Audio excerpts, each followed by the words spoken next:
Hello, hello. Thank you for coming back to the podcast, everyone. And I can't believe it. I say this every week, I think, but I can't believe how quickly the season has blown by. It's already the finale of season 2, The Aftermath. And as a very quick announcement, it is also the last ever episode of Declassify. But I will touch more on that later, because I am speedily and with great haste going to move into today's introduction for our guest for the finale.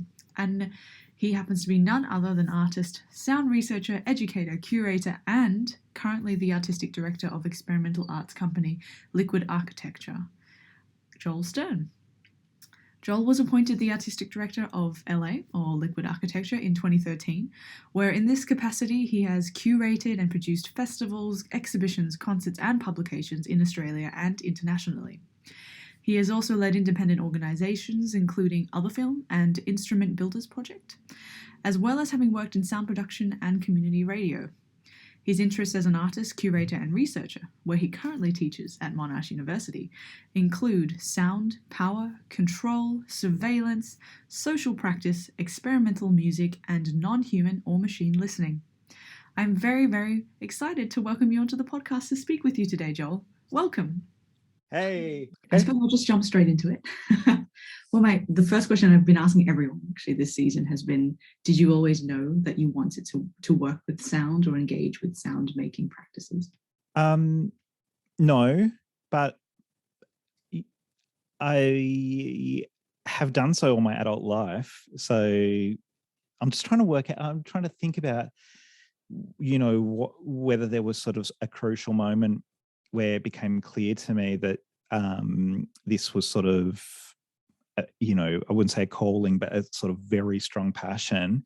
And I think, I was obsessed with music from a pretty young age, from maybe, I was going to say like 9 or 10, but it was even earlier. And my obsession with music was not so much that I just like loved music, like singing and dancing and listening to music, but I would tape video hits and rage and sort of catalog the videos and kind of memorize the charts. And then as soon as I was old enough, my parents, would buy me like cassettes, and I had a collection. And then even in primary school, I was taping cassettes for other kids, and I was sort of had this almost proselytizing attitude about the music I loved. If I loved, a band or an artist, I had to tell all my friends about them and convince them about how fantastic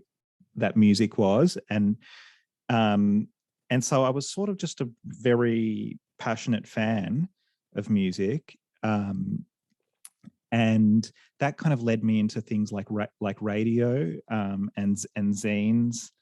And all of that sort of fan culture. And so, in high school, I was involved in community radio, had lots of friends in bands. And although I never played music in front of anyone, but I would go along, I would help make posters, I'd take photos, I'd record concerts. And I had a really strong fascination in, not just music, but the circulation and distribution and the sort of culture of music making and sort of music communities. And that led me into a media studies degree, an undergraduate degree at RMIT, where I really wanted to get involved in radio and radio production. And I started doing shows on Triple R and the RMIT radio station, student radio station at the time. They gave me graveyard shifts, 2 a.m. till 6 a.m. slots, and and other fill-ins for other presenters. I go in with my friends, and I was working at a independent record store, Collector's Corner, at the time in Swanston Street, which doesn't exist anymore. But the 90s in Melbourne was a sort of golden age for me. I was a teenager and in my early 20s, so of course I think that, but it was a golden age for sort of independent music culture in a way. Like there were lots of record stores, and in every record store there were these like connoisseurs who could just give you an informal education on the history of every genre of music. And community radio was huge. The all ages music scene was huge. There were so many venues. That reputation that Melbourne has as a music culture, I think, was really forged in that period in the 90s when I was first getting involved with music. And so, yeah, that I kind of, without really knowing it in a way, was developing a sort of identity as a listener, as a close listener, who could sort of hear in music, a huge amount of detail and nuance and things about genre, and kind of could recognize a song from the first 2 seconds of its guitar tone, and that sort of listening, obsessive listening culture that sort of fans bring to music. But then through radio production, I started to realize that there was a kind of aesthetics of radio production that involved collecting, compiling, mixing, and layering of sound in a studio environment that was sort of very creative and imaginative, and kind of went beyond the source materials into sort of the production of new work. And that led me quite quickly to learning about musique concrète and experimental music and sample-based music and all of those things, and field recording, etc. And then before I knew it, without ever having really identified as a musician, I was sort of producing experimental music and sonic art and all of those things as someone who was sort of directly working with sound in a kind of production and material way, but bypassing the musical education, that a lot of my friends who are really great instrumentalists, still have so many friends like that. They all had that background.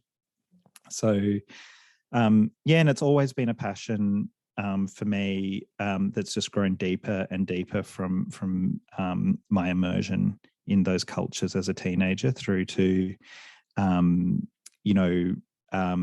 media studies approach, through to moving to London and studying sound design and music technology with David Toop and John Wynne and Kathy Lane and all of those people. I was in the first year of that, the course that is now CRISAP, or London College of Communication Sound Art course. So I moved there when I was 21 and enrolled in that program, and became very, very involved in the London experimental and improvised music and sonic art scenes. Did radio shows on Resonance FM and things like that.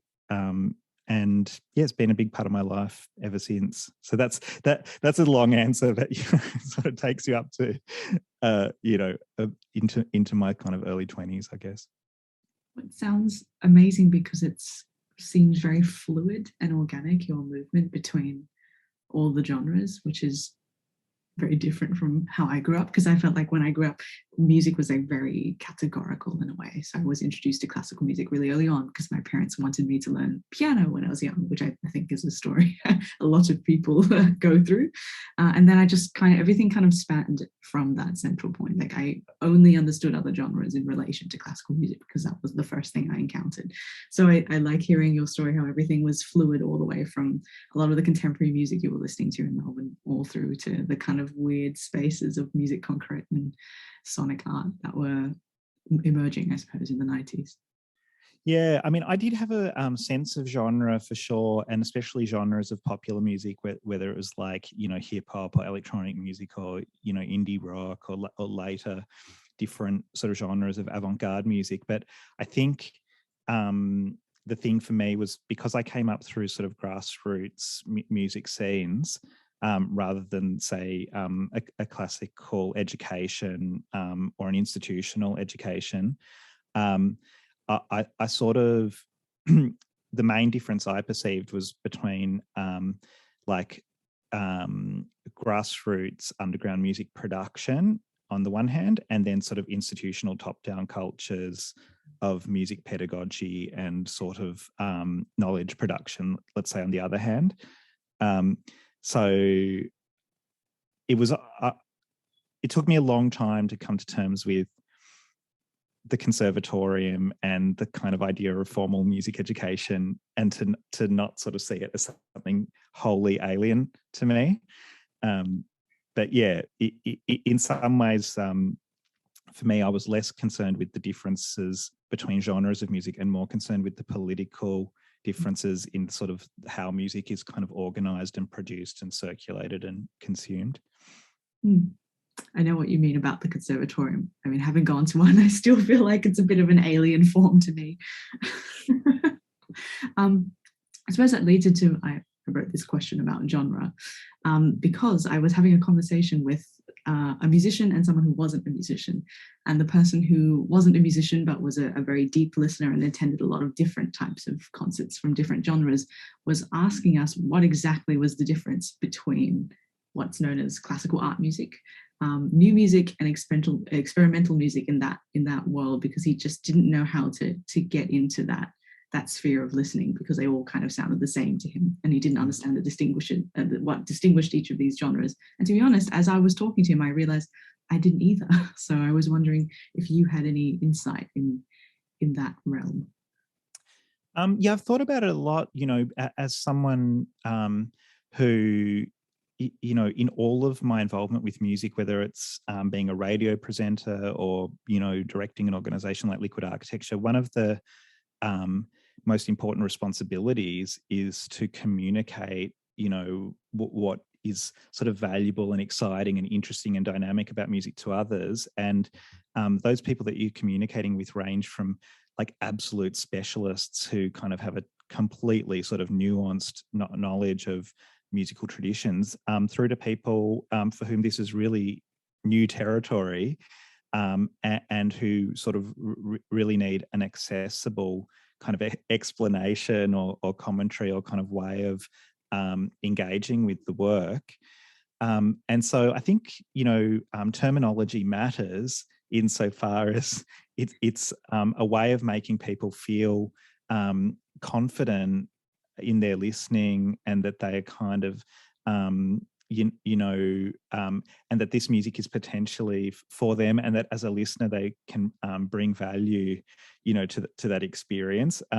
Because obviously, avant-garde forms of music can be very alienating for those who, are made to feel that they don't understand, or that this music has been produced by specialists for specialists and has nothing to do with them, or who are patronized by the sort of, let's say, presumption of like cultural sort of values that certain institutional forms of music, assert for themselves. So that's a roundabout way of saying that, like, I think of all those terms, experimental music, avant-garde music, new music, sort of classical, post-classical, as sort of strategic, tactical, fluid, contested. They do not have a fixed meaning. They describe certain institutional ecologies, certain communities of practice, certain political economies, certain genre signifiers, let's say, or all of those things. When I think of experimental music, I think of, American post-war avant-gardes from Cage and Feldman and Elvin Lucier and Robert Ashley and Pauline Oliveros. And when I think of classical new music, I think of, German and Central European, composers attached to prestigious conservatoriums and universities, writing complicated scores for, ensembles, and bowing at the end to sort of, polite applause or even rapturous applause or whatever. And then when I think of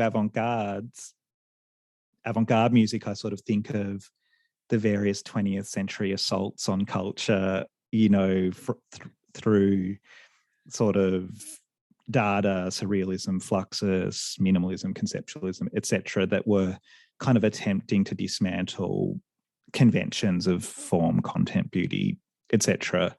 So they all have different nuances and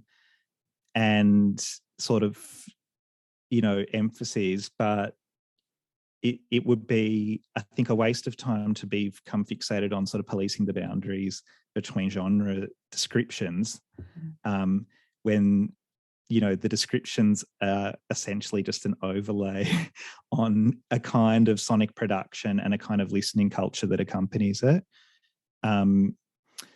Yeah, I'm drawn to experimental music as a terminology because I've always sort of seen experimentation as a kind of ethic, you know, as a kind of commitment to, you know, staging experiments and learning from the results, and you know, and that those experiments are sort of worthwhile insofar as the results can be useful, you know, socially and culturally and politically, etc.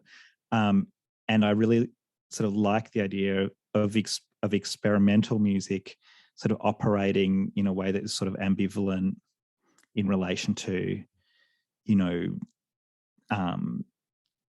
let's say the music marketplace or the kind of capitalist economy or the grant industrial complex, or, you know, all of those sorts of things that what's being experimented with is both the form of the music, but also the mode of production and the means of, you know, its reception and consumption and things like that.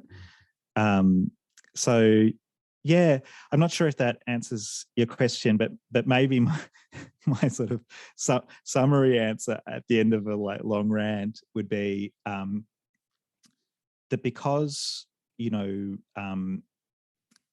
the sort of formal qualities of a piece of music, you know, its sort of repertoire of sounds and gestures and its aesthetic quality is sort of inseparable from the sort of mode of its production and the conventions of the listening and the sort of all of the contextual dimensions, to sort of think of genre as simply sort of something that can be distinguished through aesthetic signifiers, you know, that would be really sort of reductive. So, you know, therefore, if you accept that, then I think you sort of have to accept that genres are political, you know, that they are kind of propositional, you know, and they're sort of there to be possibly subverted and, you know, intervened in rather than, you know, consolidated. Yes, you're right. They don't have very clear borders, which is probably why I struggled to even explain any of this to someone who, not even to myself, even sometimes I listen to bits of music where I don't know what the historical or social background is. And I think, where is this from? So I just kind of plot it into the new music, experimental music umbrella as it is. Totally. But then I suppose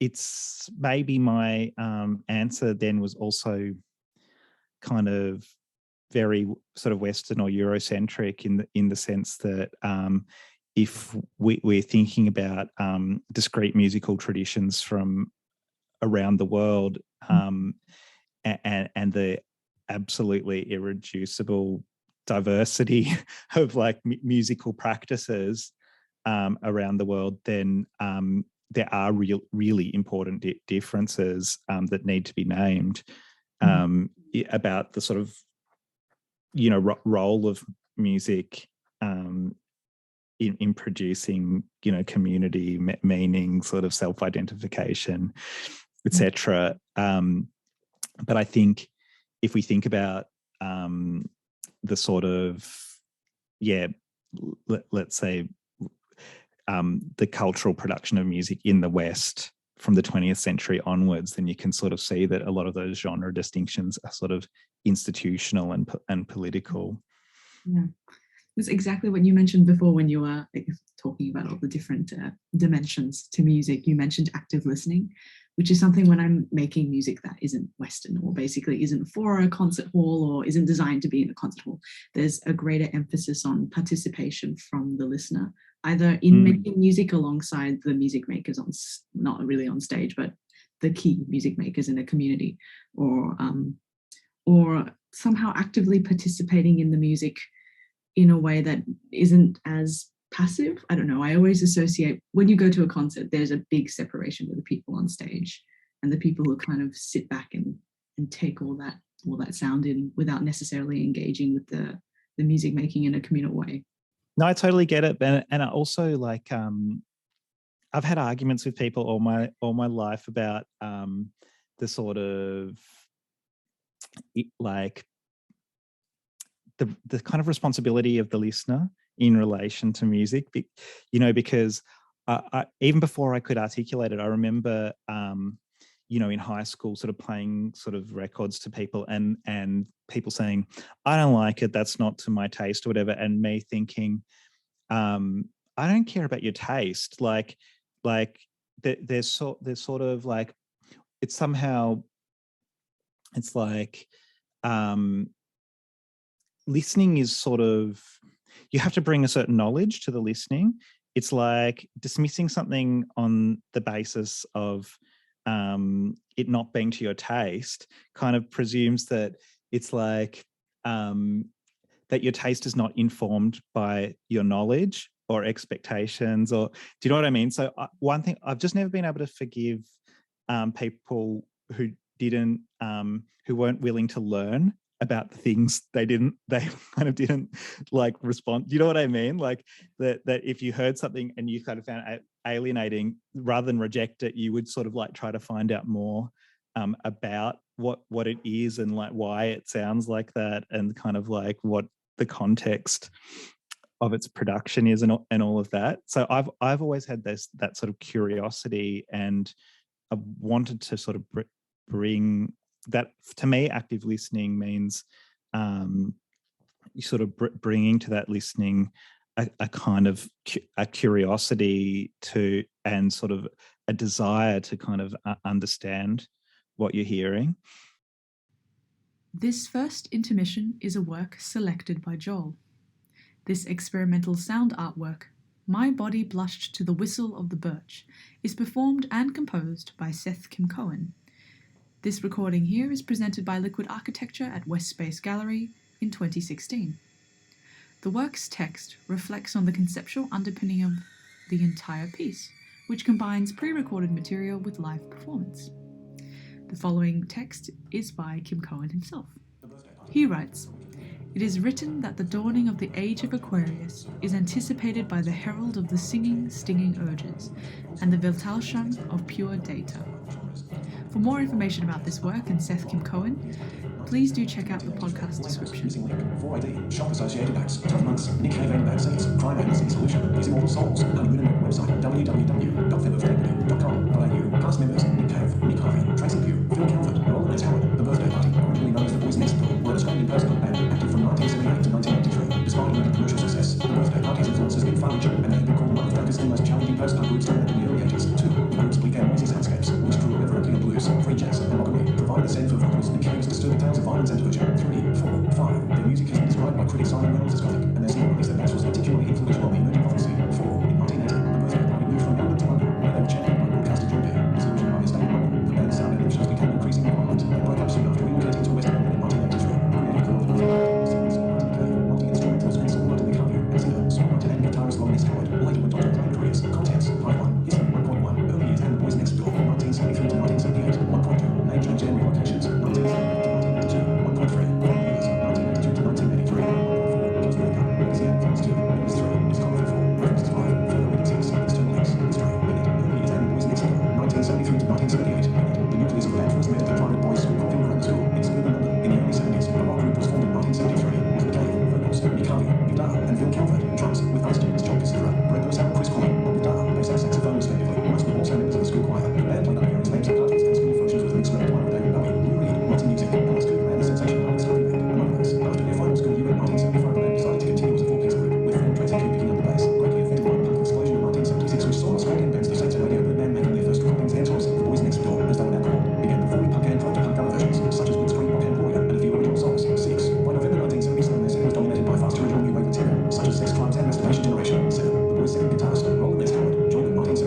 curiosity for the sounds around you, which right. do you think there's a way we could train ears to open up to that kind of curiosity? Oh, 100%. I mean, ear training for musicians is sort of like pitch and frequency recognition and tempo recognition and all of that. And surely there are analogous forms of ear training that are more focused on social, cultural, political, ethical, and other kinds of questions. It's something I've been thinking about heaps in relation to the machine listening project, because if we want to say that machines listen, which is sort of already, a kind of anthropomorphizing of the machine, because they process sort of auditory data that listening is a way of describing sort of what humans do to sound. But I've been sort of working with people to let's say to listen to audio in ways that are kind of more similar to the way that a machine might index that audio in order to extract data from it. So, for instance, to break words into their phonemes and or to sort of alphabetize words, or to listen in indexical ways, etc. And to me, that's a kind of ear training. It's a way of sort of training oneself to listen in more machinic ways in order to sort of understand some of the technical infrastructures that kind of we exist in. So I think, in the same way, like I've been inspired by Lawrence Abu Hamdan's work, the Lebanese British artist whose work is very focused on different forms of political listening that sort of can be used as sort of forensic investigative tools. And he's made a new work. I haven't seen it yet, but I've sort of read about it, where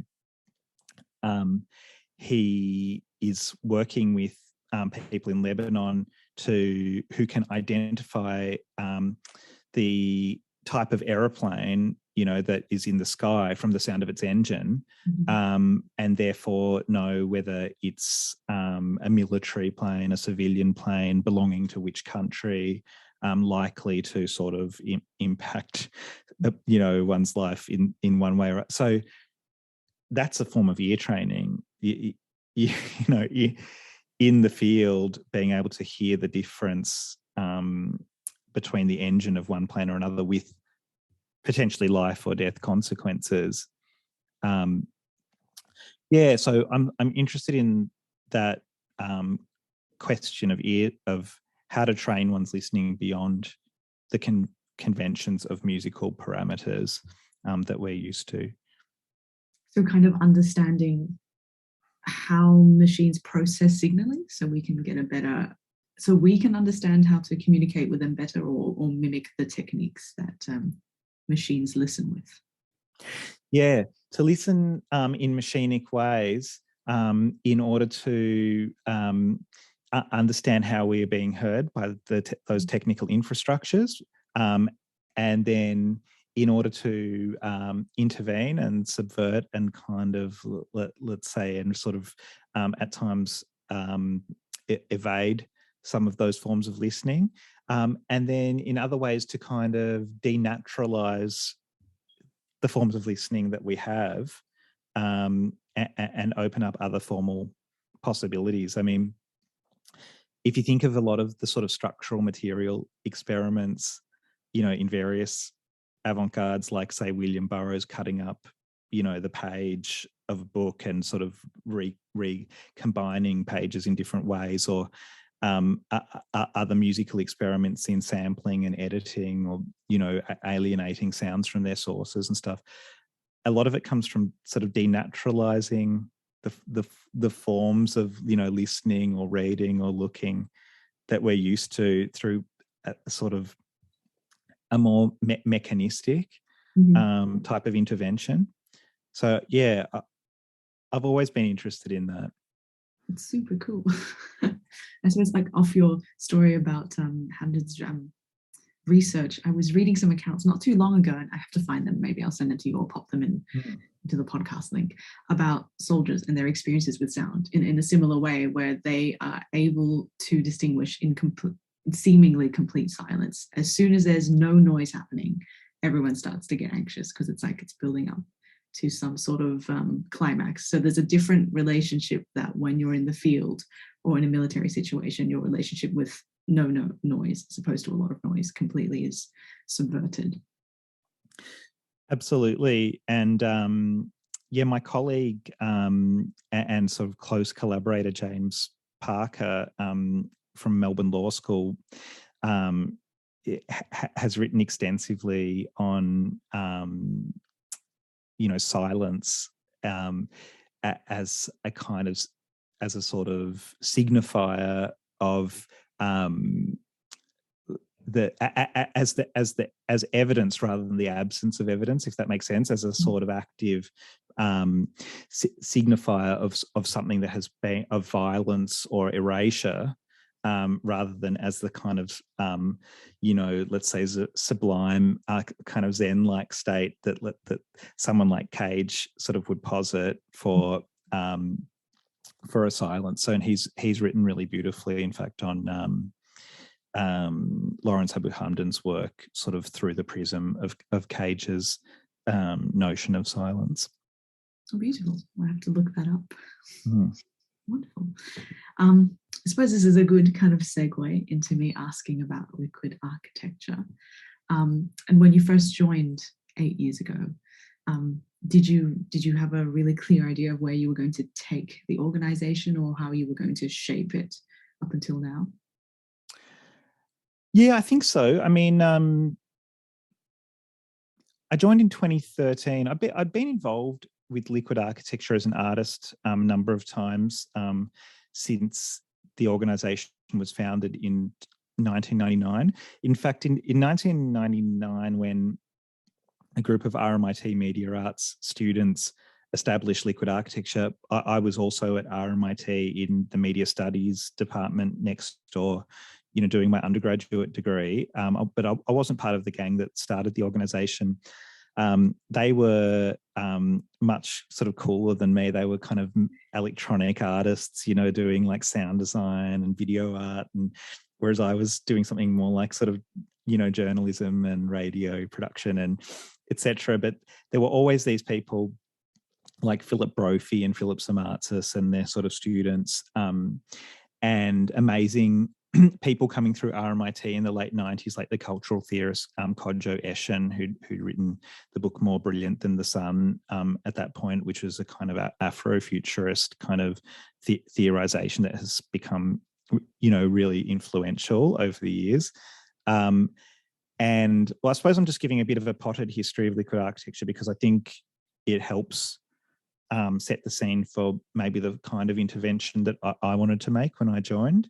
And, in that early 2000s period, LA was an annual festival of sonic art and experimental music, initially staged in Melbourne in small galleries like West Space and clubs like The Lounge and other places. And it did have a kind of strong relationship to Melbourne's kind of techno culture, probably more so than, say, like, new music or avant-garde music. It was more coming out of electronic music and, early Warp Records and that sort of like underground club culture kind of influence.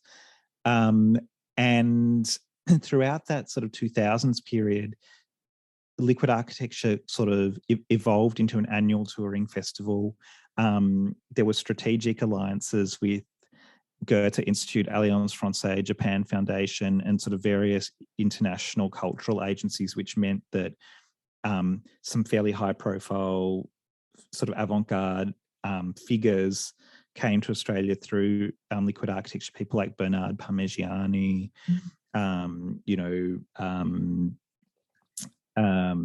Thomas Kerner, Pauline Oliveras, Tony Conrad.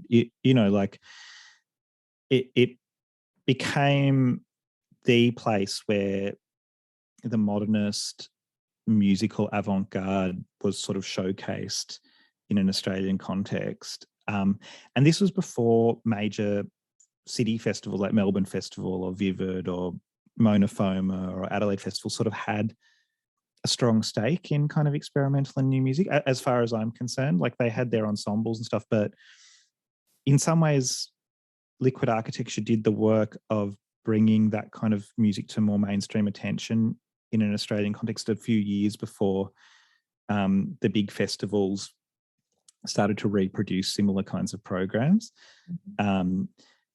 So where am I going with this?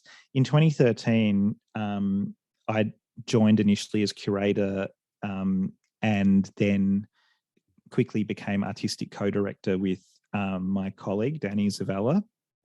I'd just moved from Brisbane. Danny moved down from Brisbane too. She and I had already worked together for 8 years running a kind of an artist's moving image collective called OtherFilm. And we'd sort of been very obsessed with experimental film culture and sort of audiovisual art. We came into Liquid Architecture with quite a strong proposal, which was in a way to shift the emphasis from this kind of prestigious annual showcase of famous touring artists with some local support acts into an organisation that had more of a grassroots commitment to fostering experimental culture and production all year round through supporting local artists in regular ongoing forums, and had a sort of commitment to art form development of experimental music, rather than just say showcasing, the most prominent and important figures, asking critical questions about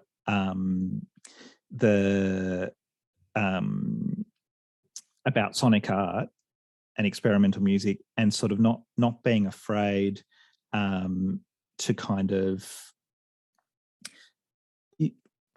stage critical conversations and debates about the value of the work.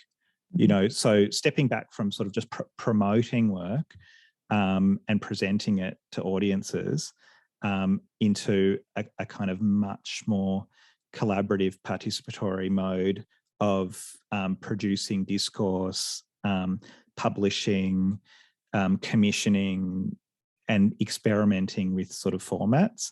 And so, from 2014 onwards, we dissolved the annual festival program. We had a staff of 3, Danny and I as co-directors, and a general manager, Annabelle Lacroix, who was amazing at just taking our ideas and making them work in practice with budgets and production. And we started staging events sort of all everywhere and anywhere, at every scale, with international and local artists in sort of myriad partnerships with art and non-art collaborators. And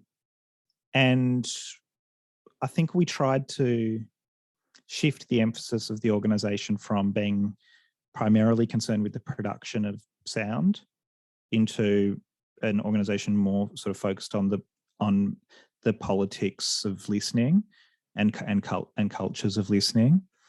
And that was a sort of nuanced shift at times, but at other times, possibly a more radical kind of shift. So over the years, we've had, Danny was sort of with the organisation for a number of years and sort of left in around 2018-19, and I've continued up until now, which is almost 9 years, like, of being curator and artistic director, with many ups and downs in the organisation, like, with in terms of funding and government support sort of being won and then lost, and then won again and then lost again, and staff coming and going, and amazing programs, international programs in Taiwan and Singapore and Japan, and projects in places all over Australia that I never expected we would sort of work, and yeah. Well, I guess what I wanted to say was that the vision for the organisation was always kind of articulated through the program, rather than through sort of like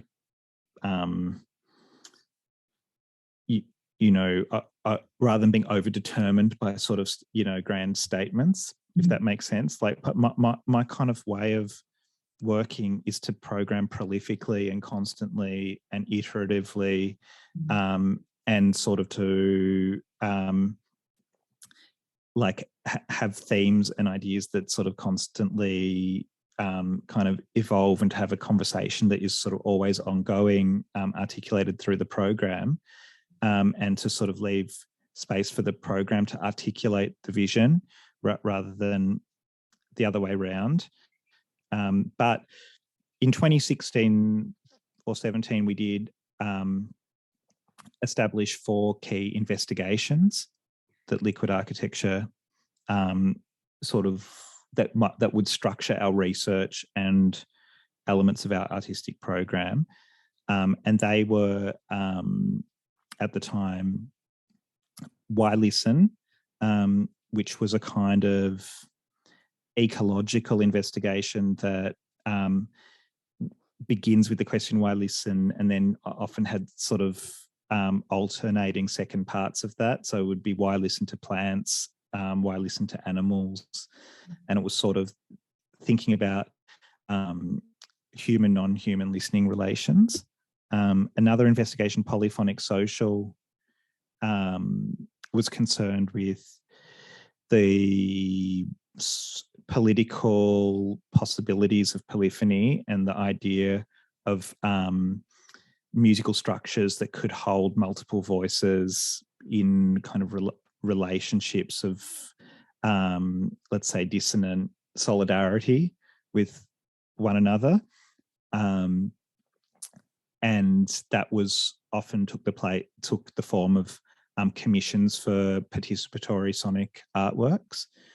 Ritual community music was our concert series and remains the concert series, and there's really concerned with the way in which experimental forms of music produce community, through bringing people together to listen collectively to often difficult and confounding and challenging material, and how that, produces a collective listener and a community that kind of emerges out of that.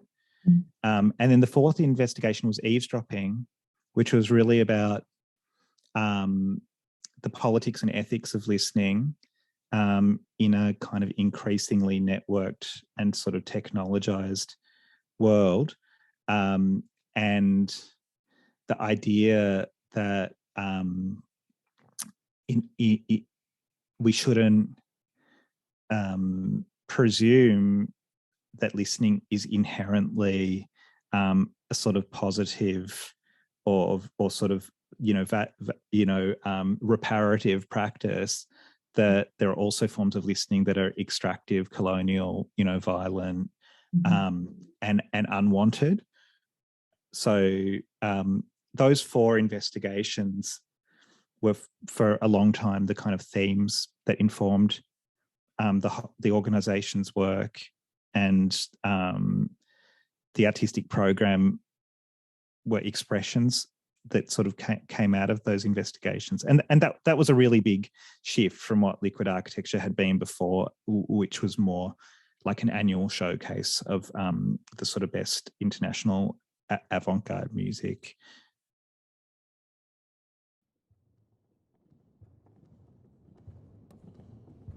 For our second intermission is also a work selected by Joel, and this time it is Christophe Migon's work Hit Parade.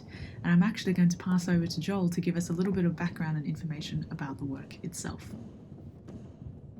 So yeah, one of the first pieces that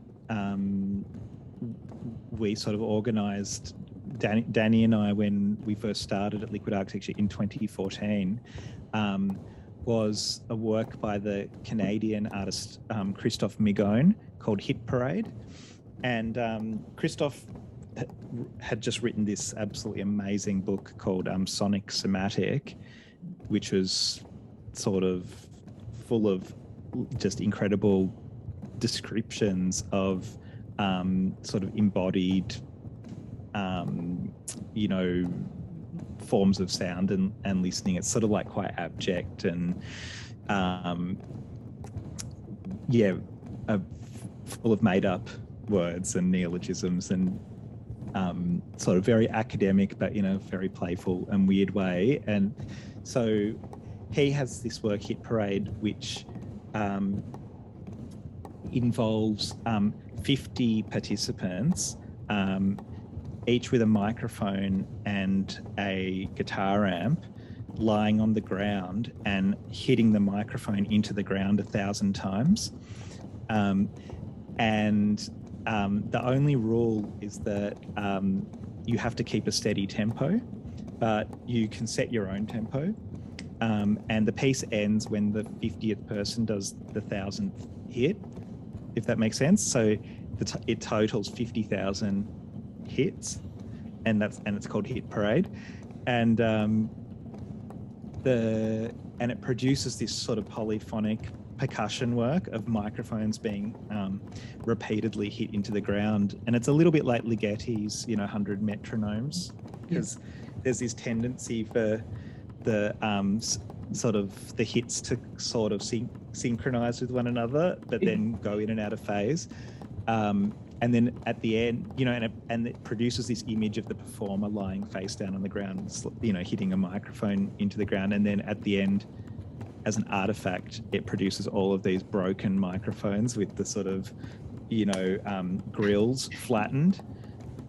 And so that I always understood that work as being both about, the kind of collective forms of labour and ways of being together sonically and hearing difference and similarity kind of at once. But I also always thought of it as sort of symbolic violence against the kind of microphone and against the kind of,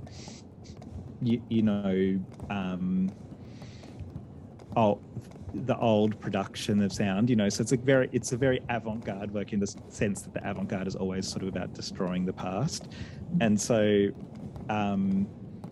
it was a really cleansing way to kickstart our tenure as directors of Liquid Architecture, like a sort of purging of the past in these 50 broken microphones. So yeah, we could have a little listen to an excerpt of that. The ABC Radio National team came along to the show and made a really beautiful recording of it, which we can listen to.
I was about to ask about the investigations because, in fact, that's how I found out about liquid architecture to begin with. I think in 2014, I think it was the eavesdropping project that I came across, because it was the first time I'd ever seen an institution, I suppose, if I'm allowed to call liquid architecture an institution, or a company, I suppose, combined such nuanced research with performance and experiments that actually engaged the listener in a sort of participatory and learning model.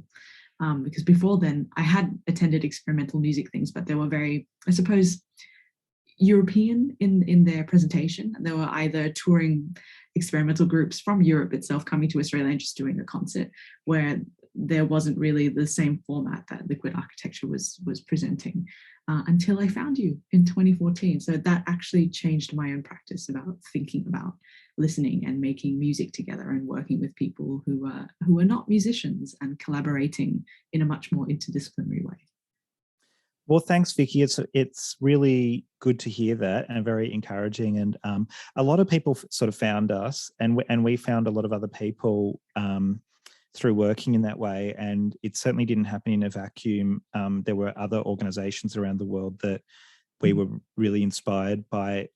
Like in 2012, Danny and I were had an OzCo grant for curatorial research into sonic art, and we travelled. We visited sonic acts in Amsterdam. We went to the Whitney Biennial and met with a group there called Arica, who were staging a project called A Survey is a Process of Listening, and we met George Lewis and Ultra Red and all sorts of like amazing people who were thinking really politically and conceptually about sound. Brandon LaBelle was there too. And also sound studies was starting to emerge as a discipline, kind of doing, more historiographic sort of work around listening cultures. And we thought that if there is going to be such a thing as sonic art or sound art, that it has to include all of this interdisciplinary work, has to be informed by this interdisciplinary work, and simply can't be modernist avant-garde sort of music production in a gallery or a museum. It sort of has to be grounded in these sort of interdisciplinary contexts and the political and social demands of our time. And once we started to shift liquid architecture in that direction, yes, there were some people who were annoyed because they made electronic music and it was no longer sort of their organisation exclusively. But there were so many other people who came from non-musical backgrounds but who were extremely nuanced sonic thinkers and listeners, who came into the organisation from every artistic background, from activism, from animal studies, from, environmental science, et cetera, technology, because we opened the door for people to have a broader conversation about sound and listening in the kind of expanded field. I think that in a way created a very rich environment and a sort of community that drew all these strands of research and thinking together in a way that's really impressive, if I'm allowed to say that.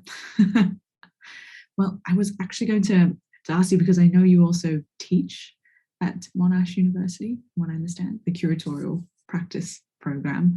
How does your experience from liquid architecture inform now how you teach these curatorial practices to up and coming curators and thinkers and artists? Well, I've been teaching on and off for quite a long time now, so probably maybe about 15 years. So I started, the first teaching I ever did was in Brisbane at Queensland University of Technology when I was doing my master's there, and they gave me a tutoring position in a class called Sound Image Text.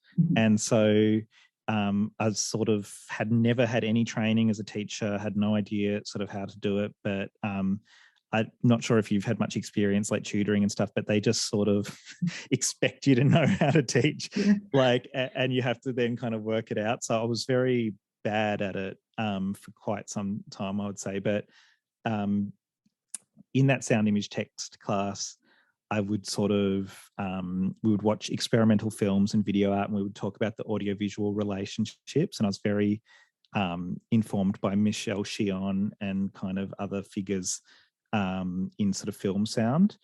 Mm-hmm. And then that seemed to go pretty well. So then Queensland University of Technology said, well, you can run a studio and teach experimental music and sound art if you like. So then suddenly I had 6 students who had put their hand up because they had all the ensembles that you could join, and one of them was just called sound art.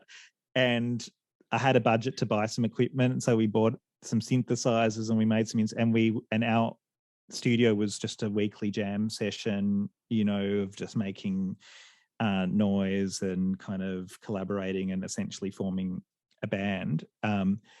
And I suppose those experiences were just for me different forms of pedagogy. Like one form of pedagogy is sort of introducing people to a really important text like a film or a video artwork, and then critically analysing it together. Mm-hmm. Another form of pedagogy is just to play music together and just jam and improvise, and kind of in a totally horizontal and more democratic way, just try to connect as sort of peers, as musicians. And then, more recently at Monash University, I've taught curatorial project studies, which is,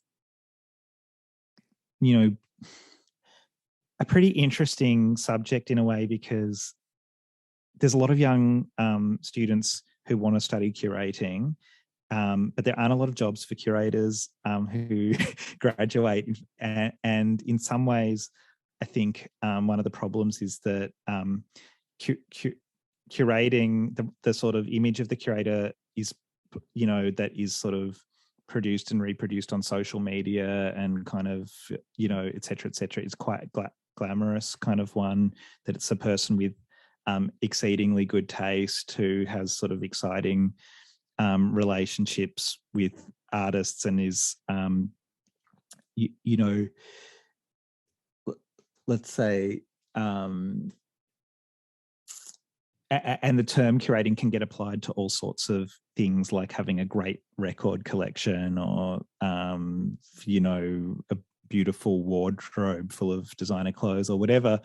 And so it's really quite hard to bring curatorial students onto the sort of same page as one another and kind of develop a common ground about what are the kinds of critical practices that we collectively want to value and learn and participate in and do together, and then what is the sort of utility of that knowledge, outside of class. So that's been kind of really challenging, especially in the last few years of the COVID crisis and the impact it's had on creative industries in Australia.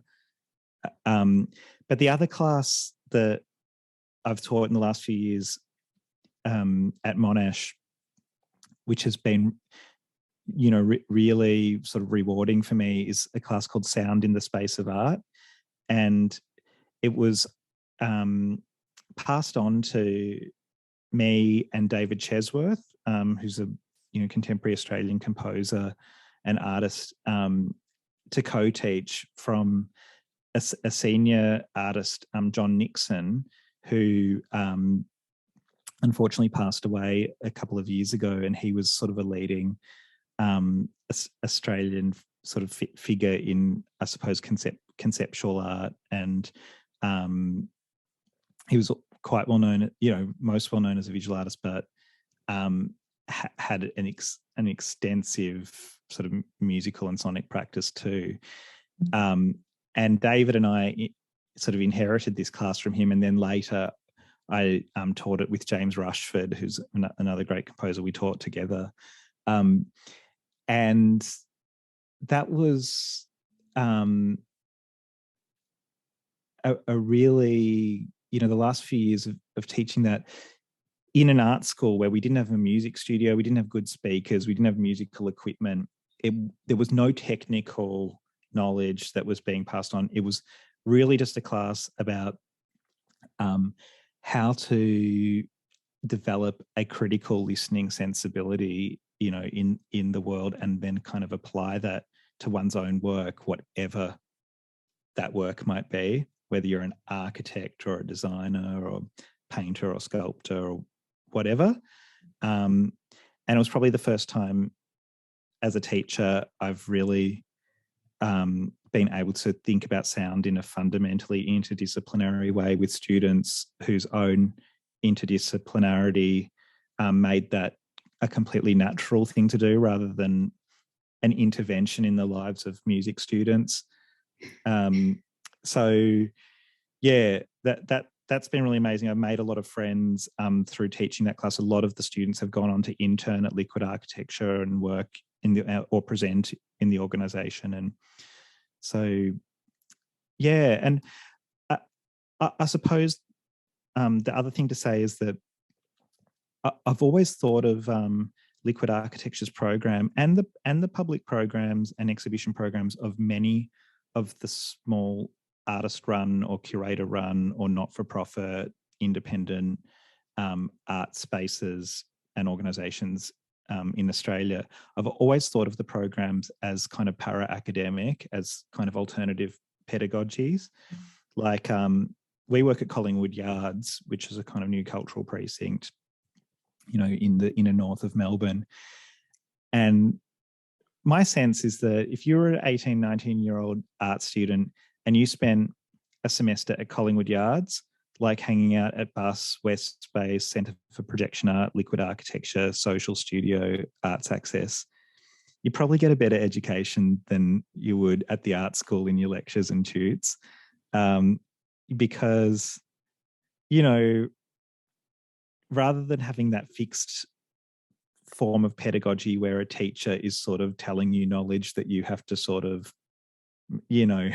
absorb and kind of reproduce in a certain sense, even if sort of critically at times, to be immersed in a community of practitioners sort of constantly engaged in questioning each other and themselves about the value of their work, in whose works are informed by independent research, and who are kind of taking part in and producing a discourse that is public and at arm's length from the neoliberal university.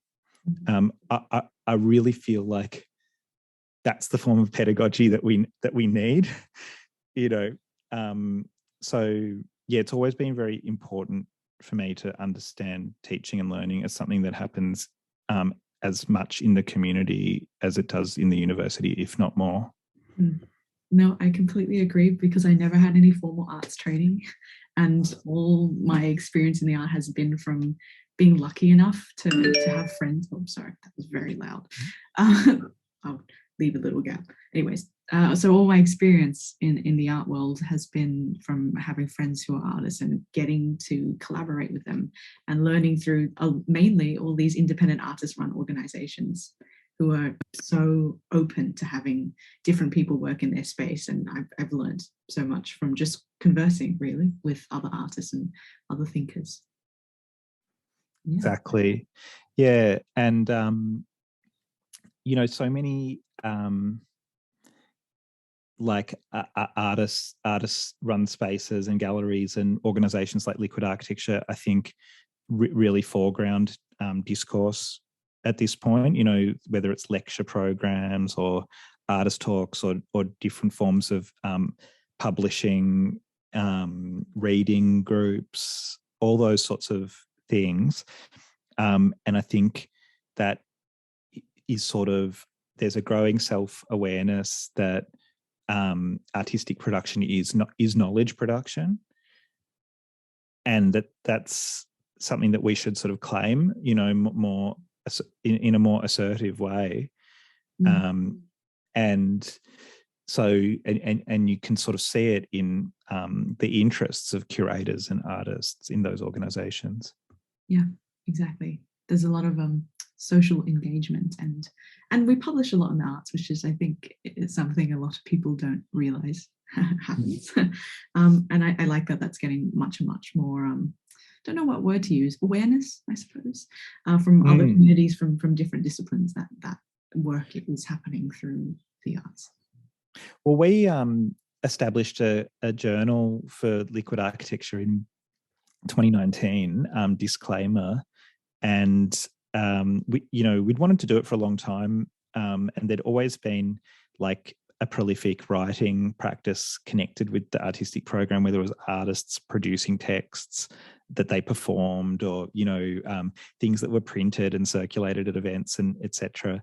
But I suppose we realised at a certain point that a digital platform for publishing new writing and for sort of establishing modes of reading that were kind of relevant to the work we do as well, or to bring reading and listening strategically sort of closer together in certain kind of contexts, that was something that would be as important to sort of the community around our organization as live events. And then in March 2020, of course, all of the live events stopped, and we had some programming budget for that year that was no longer sort of attached to concerts and things that we'd planned to do, and some of the stimulus funding that came from the state for sort of COVID relief. And so we really invested a lot of time and energy during that period into developing the journal and commissioning writers, and often commissioning the same artists who were going to perform instead to produce something for the journal, even a piece of music that could be published in that format rather than as performed as a concert. And that's been one of the, I guess, unexpectedly positive byproducts of having to stop our program, our live program for almost, 2 years or whatever, has been that we could accelerate the, development of the publishing part of the organization. And it's an amazing resource because I've touched on it many times. So to anyone who's listening, there'll be a link to the journal, because I think that's and hopefully you'll be featured on it this year too. Maybe. I just have this question I ask everyone actually towards the end, and it's kind of a big question, which is, what advice do you have for any up and coming sound makers or sound researchers who wish to be more socially or politically engaged in their practices? Yeah, that's a really hard one. It's hard to give advice that's sort of not generic, unless you kind of like are talking to a particular person. I kind of, if I'm giving advice, I need to sort of imagine the person I'm speaking to and kind of know more about their interests and aspirations, if that makes sense. In the same way that's like a friend of mine who's a really great writer who I really admire, Seth Kim Cohen, who's a sort of sound theorist. He came and gave a writing workshop at Liquid Architecture a few years ago, like a workshop on sort of writing about sound. And he said that the reason why you all find it really bloody hard to write critical essays, but you don't find it hard to write emails or text messages, is that the emails and the text messages are addressed to a specific reader, who you can imagine, and who and the kind of coherence of that reader's identity is what allows you to write sort of with confidence. And when you're writing and you can't imagine the reader, you know, like, or the reader is sort of too generalized or not coherent enough in your mind, it becomes really difficult to address them. So I sort of feel the same way about giving advice, to be honest. I don't have general advice. Like I think some of the things I've touched on about making sure that you that your work moves across different institutional contexts. Don't, you know, if you work at a university or study at a university, don't be wholly in the university. Like find ways to you know, work to produce and sort of participate in the kind of culture outside of the university. And by the same token, if you are kind of operating in a fully underground DIY kind of capacity, don't be reactionary about the institution. Kind of understand what you know it is, if you're able to sort of operate across institutional lines too. And I think sort of breaking down some of those sort of binaries is quite an important thing.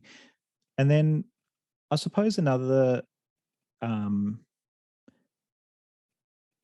it's not a piece of advice, but it's more, again, a political imperative, I think, is, you know, if you're a musician or a sound artist, you know, who is wholly concerned with just the sort of formal properties of the sound, you know, the work that you're making, you sort of, it's really important to kind of zoom out if you can and think about the way that work then kind of operates in the world, the way that it produces a relationship between sort of performer and audience, the way that it kind of would be understood by experts and non-experts alike. And, you know, the I don't know, like the way in which the kind of practice of making art, you know, and the art that you make is a kind of contribution to the community that you're part of. I mean, I think that's sort of quite important, but maybe it's a very general thing. But yeah, if anyone listening gets something from that, then I'll be happy. I think a lot will. A lot of the listeners are younger musicians who are just starting out in the conservatorium, where it is basically a lot of formal training in your first or second year before you get the chance towards the end of the degree to expand your practice in a more social sense. So I think that will be very helpful. Well, that's good. And it's good that you said that, because I've never studied in a conservatorium. And so I'm, you know, if anything I've said has come across as sort of critical of, you know, formal music education or conservatorium training, it comes from a place of sort of, you know, quite some ignorance about what actually goes on, you know, in those contexts. And I definitely don't want to sort of devalue, you know, the experiences that people who are listening might be having of being inspired, learning from amazing teachers, you know, becoming really skilled musicians. And like, I think all those things are immensely valuable to a practice, you know, especially if they bring you, you know, so if they connect you with people that you care about and sort of allow you to participate in a scene that is really rewarding. So, yeah, I definitely don't want to come across as sort of as pessimistic or negative about those things at all. Not at all. They kind of all work together. This weird mishmash ecosystem of sound making and production. So my final bit for you is, I don't know if you want to touch on it right now, but sadly you're leaving liquid architecture. Yeah. No, I think it's important to mention because listeners, I'm not sure when this podcast will be available, but obviously it will be available in the future as well. And so most people listening to it will be listening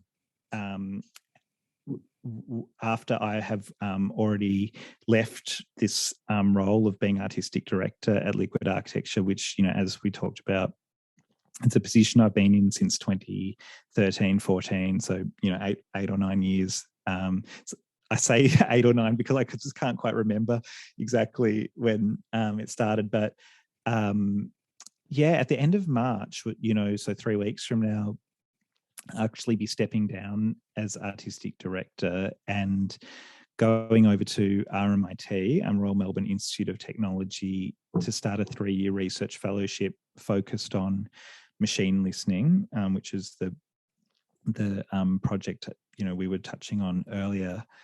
And so that will be the end of a rather intense period in my life of being entangled kind of gloriously and sort of in a kind of incredibly stimulating and rewarding sort of way with this organization, Liquid Architecture, and sort of being able to some degree shape it in the image of my interests, but also be shaped by the opportunities that the platform afforded me.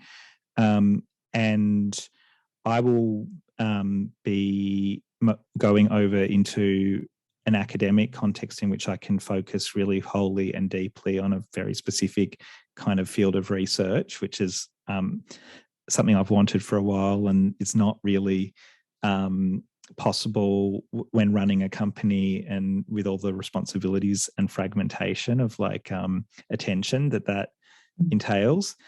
But for Liquid Architecture, there will be an opportunity for new artistic direction, either by one person or maybe a collective or group of people who can bring to the organisation their own sensibility and agenda and concerns. And it's a great organisation with a great platform and reach and community around it, and some pretty secure funding for a few years into the future.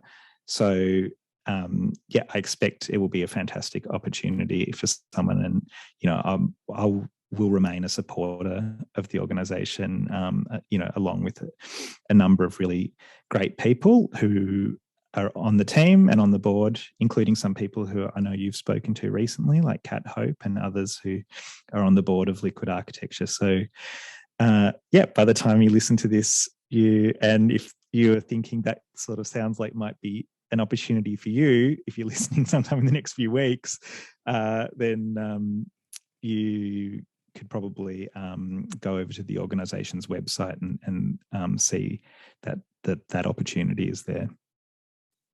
Well, it's sad to see you go, although I'm so excited, and congratulations again for your fellowship position. That's so exciting. Thank you. And we'll be working together. I think we'll still be continuing our conversations about your collaboration with the artist Joel Spring for later in the year. So that's something I'm really looking forward to as well. Me too. I'm waiting for everything to I suppose it is already growing, but growing further into different shapes and spheres. I really have to thank you so much for your time, for speaking with me as part of the season finale for the podcast. Thank you. My pleasure. Well, cheers again to you, Joel. I'm just going to make sure that all the information about your work, Liquid Architecture, as well as maybe some of the references and music excerpts and articles that we touched on throughout this episode, is made available as part of the podcast information and description. And just before I end, I just wanted to quickly say what an absolute whirlwind of a project this podcast has been since I started thinking about doing this in June 2020 and the first season launching less than 2 months after that. I'm not going to say too much right now, and I'm going to release a little thank you post season 2 episode following this final episode, where I can take a bit of a longer moment to thank you all for your continued support, encouragement, and engagement.